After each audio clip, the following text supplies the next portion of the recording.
খবৰ আহিছে সেইবিলাকক আমি খুব আগ্ৰহ আৰু শ্ৰদ্ধা সহকাৰে গ্ৰহণ কৰিছোঁ।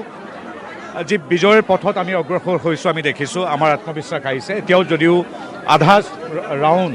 আধাখিনি এতিয়াও গণনা কৰিবলৈ বাকী আছে, গতিকে খুব অত্যুৎসাহী হৈ কিছু কথা কোৱাতকৈ আমি কিছু অপেক্ষা কৰিব লাগিব। কিন্তু আমি বিগত যিমান নিৰ্বাচন দেখিছোঁ, যেতিয়া এনেকৈ 10,000, 15,000, 20,000, 40,000 পৰ্যন্ত লিড লয়, তেতিয়া সেইটো থাকি যায়গৈ।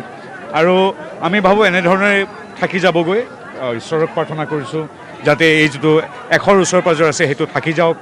ৰাইজে হিৰা উজৰি আশীৰ্বাদ দিছে, আৰু যদি আমি ভবাৰ ধৰে আজি সন্ধিয়াৰ ভিতৰত আমি যদি এই বিজয় সাব্যস্ত কৰোঁ, এই জয় ৰাইজৰ জয়, এই জয় নৰেন্দ্ৰ মোদী, অমিত শ্বাহ ডাঙৰীয়াৰ পৰা নীতিন ডমিনলৈকে আমাৰ ৰাষ্ট্ৰীয় নেতৃত্ব, দিলীপ শইকীয়াদেৱৰ পৰা আমাৰ বুথ পৰ্যায়ৰ কাৰ্যকৰ্তাসকল, ডক্টৰ হিমন্ত বিশ্ব শৰ্মাদেৱৰ পৰা আমাৰ প্ৰাৰ্থীসকল, প্ৰতিটো মৰ্চা, মহিলা মৰ্চাৰ পৰা ছ'চিয়েল মিডিয়াৰ ল'ৰাকেইজনলৈকে সকলোৰে সমন্বিত জয়, শুভাকাংক্ষীৰ জয়, অসমবাসী ৰাইজৰ জয়। এই জয়টো কেৱল আমি দলে ল'ব নোৱাৰোঁ, NDA ল'ব নোৱাৰোঁ। এই জয় হ'ল অসমবাসী ৰাইজৰ জয়, কাৰণ তেওঁলোকে যি ৰাজনীতিৰ লগত জড়িত নহয়ও, তেখেতসকলেও হিয়া উজৰি এইবাৰ নিৰ্বাচনটোত অংশগ্ৰহণ কৰিছে। আৰু চাওক, এতিয়া মোৰ চাৰিওফালে আছে মই এতিয়া আছোঁ আমাৰ নাজিৰাৰ যিটো কাৰ্যালয় আমাৰ শিৱসাগৰত অস্থায়ীভাৱে স্থাপন কৰিছোঁ তাত। এই যে মানুহখিনি মোৰ ওচৰে পাজৰে দেখিছে, এই মানুহখিনিয়ে বিগত এমাহ দুমাহ নহয় বছৰ জুৰি একেবাৰে ঘৰ দুৱাৰ এৰি কেৱল আমি যাতে নাজিৰাত বিজয় সাব্যস্ত কৰিব পাৰোঁ, আমি যাতে মোদী ডাঙৰীয়া, হিমন্ত বিশ্ব শৰ্মাৰ বিজয় যি ডাবল ইঞ্জিন চৰকাৰ তাৰ সৈতে যাতে সন্নিৱিষ্ট হ'ব পাৰোঁ তাৰ বাবে কষ্ট কৰিছে। গতিকে এই জয় যিদৰে মোদী ডাঙৰীয়া, হিমন্ত বিশ্ব শৰ্মা বা নীতিন নবীন, আমাৰ দিলীপ শইকীয়াৰ নেতৃত্বৰ জয়, ঠিক সেইদৰে আচলতে সঁচা জয় হ'ল এই মানুহখিনিৰ, কাৰণ তেওঁলোকেহে আমাৰ গোটেই ঘৰটো সাজি দিয়ে, তেওঁলোকেহে আমাৰ দলটো আগুৱাই লৈ যায়। গতিকে যি জয় হ'বলৈ গৈ আছে, এই জয় অসমবাসী তথা আমাৰ কাৰ্যকৰ্তাসকলৰ বাবে আমি সমৰ্পণ কৰিম। বিৰোধী ঐক্যই যি কথা কৈছিল যে তেওঁলোকে উজনিত কিমানখন আসন পাব, বিৰোধী ঐক্যই কৈছিল যে তেওঁলোকে চৰকাৰ গঠন কৰিব, কিন্তু এতিয়া সম্পূৰ্ণ বিষয়টো প্ৰথম প্ৰাৰম্ভিক যি গণনা হৈছে তাত ওলোটা হৈছে। চাওক, আচলতে নিৰ্বাচন এটাত জয় পৰাজয় থাকেই। গতিকে আমাৰো যদি কোনোবা প্ৰাৰ্থী ক'ৰবাত পৰাজয় হয়, বা আমাৰ বিৰোধী দলৰ যদি কোনোবা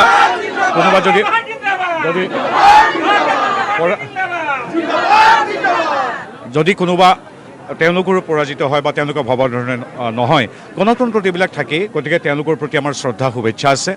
কিন্তু তেওঁলোকে নিশ্চয় ভৱিষ্যতৰ দিনবিলাকত পৰ্যালোচনা কৰিব কিয় তেওঁলোকক ৰাইজে বাৰে বাৰে প্ৰত্যাখ্যান কৰিছে। গতিকে আজি আমি এই মুহূৰ্তত তেওঁলোকক কোনো ধৰণৰ সমালোচনা নকৰোঁ। তেখেতসকলেও একেই আগ্ৰহেৰে নিৰ্বাচনত অংশগ্ৰহণ কৰে, জিকা হৰা থাকেই। গতিকে তেওঁলোকে হয়তো ভৱিষ্যতৰ দিনবিলাকত আৰু শক্তিশালীভাৱে, সাংগঠনিকভাৱে শক্তিশালী হৈ ৰাইজৰ আশীৰ্বাদ বিচাৰিব। গণতন্ত্ৰত নিৰ্বাচনত থাকে, আমাক ৰাইজে আশীৰ্বাদ দিছে, আমি কৃতাৰ্থ হৈছোঁ। তেওঁলোকক বৰ্জন কৰিছে, গতিকে তেওঁলোকে পৰ্যালোচনা কৰিব। কিন্তু এইটো ঠিক, তেওঁলোকে কেইটামান খুব ভুল কাম কৰিছিল। মই কিছু সময়ৰ পিছত ক'ম, যেতিয়া আমাৰ ফলাফল সম্পূৰ্ণৰূপে আহিব। আমাৰ সমাজখন ভাগ ভাগ কৰি দিব বিচাৰিছিল। এতিয়া মই নিজে আহোম, ইয়াত তিনি গগৈয়ে আহোম মানুহখিনিক মূল অসমীয়া সুঁতি, ভাৰতীয় সুঁতিৰ পৰা একাষৰীয়া কৰিব বিচাৰিছিল। কিন্তু 600 বছৰ অসমক ৰাজত্বৰ শাসনেৰে সেৱা আগবঢ়োৱা আহোম মানুহ ৰাজনৈতিকভাৱে বিচক্ষণ, অসমৰ প্ৰতিটো জাতি জনগোষ্ঠী ৰাজনৈতিকভাৱে সচেতন। গতিকে অসমবাসী ৰাইজে তেওঁলোকে যি আঁহফালৰ ৰাজনীতি কৰিব বিচাৰিছিলে, আৰু দুখ লাগে যে নিৰ্দিষ্ট কেইটামান সমষ্টিত অসমীয়া বাগানীয়া, অৰ্থাৎ বাগানীয়া যেন অসমীয়া নহয়, তেনেধৰণৰ খুব বেয়া কাম কিছুমান তেওঁলোকে কৰিছিলে। আৰু সেইকাৰণে সমগ্ৰ অসমীয়া জাতিসত্তা তাত আহোম, কোচ কছাৰী, ব্ৰাহ্মণ, সাধাৰণ লোক, তিৱা, ৰাভা, বড়ো, কাৰ্বি, মিচিং, প্ৰত্যেকটো জাতি, চাহ জনগোষ্ঠীয়, প্ৰত্যেকটো জাতি জনগোষ্ঠী এক হৈ থিয় দিলে এইবাৰ মোদী ডাঙৰীয়া আৰু হিমন্ত বিশ্ব শৰ্মাদেৱৰ সৈতে ভাৰতীয় জনতা পাৰ্টী, অসম গণ পৰিষদ, গণশক্তি, ৰাভা যৌথ মঞ্চ তথা BPFৰ যি ৰামধেনু সদৃশ মিত্ৰজোঁট, প্ৰতিটো জাতি জনগোষ্ঠীক সামৰি তাৰ সৈতে থিয় দিলে। থিয় হ'ল আজি ডেভেলপমেণ্ট বা উন্নয়নৰ সৈতে, থিয় হ'ল শান্তি সমৃদ্ধিৰ অসমৰ সৈতে। গতিকে তাত তেওঁলোকে ইতিবাচক কথা কোৱাতকৈ তেওঁলোকে আহোম মানুহখিনিক কেনেবাকৈ অসমীয়া জাতিসত্তা, যি জাতিসত্তা চাওলুং চুকাফা তথা আহোমসকলে আৰম্ভ কৰিছিল, সেই জাতিসত্তাৰ পৰা আহোমসকলক একাষৰীয়া কৰিব পৰাৰ যিটো বৃথা চেষ্টা কৰিছিল, তাৰ প্ৰত্যুত্তৰ দিলে কেৱল আহোমে নহয়, সমগ্ৰ অসমৰ জাতি জনগোষ্ঠীয়ে। তেওঁলোকে নিৰ্দিষ্ট সমষ্টিবিলাকক, আমাৰ যিসকল চাহ জনগোষ্ঠীয় আমাৰ শক্তিশালী প্ৰাৰ্থী আছে, তেওঁলোকে বাগানীয়া বুলি তাচ্ছিল্য কৰিবলৈ কুণ্ঠাবোধ কৰা নাছিল, লজ্জাবোধ কৰা নাছিল। গতিকে তাৰ শিক্ষা প্ৰতিটো জাতি জনগোষ্ঠীয়ে দিলে, অসমবাসীয়ে দিলে।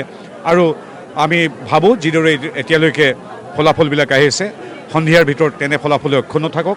আমি ঈশ্বৰৰ ওচৰত, ৰাইজৰ ওচৰত প্ৰাৰ্থনা জনাইছোঁ, আপোনালোকে আশীৰ্বাদ কৰক, যাতে এতিয়াৰ আহি থকা ৰিজাল্টৰ দৰেই, আপোনালোকে ভবাৰ দৰেই, আপোনালোকে আশীৰ্বাদ দিয়াৰ দৰেই ভাৰতীয় জনতা পাৰ্টীৰ নেতৃত্বত NDA চৰকাৰ, হিমন্ত বিশ্ব শৰ্মাদেৱৰ নেতৃত্বত NDA চৰকাৰখন হয়। সেই আশীৰ্বাদ এই মুহূৰ্তলৈকেও প্ৰতি মুহূৰ্তত আহিবলগীয়া প্ৰতিটো দিনতে আমি এই আশীৰ্বাদ ঈশ্বৰৰ পৰা আৰু ঈশ্বৰৰূপী জনগণৰ পৰা বিচাৰিম।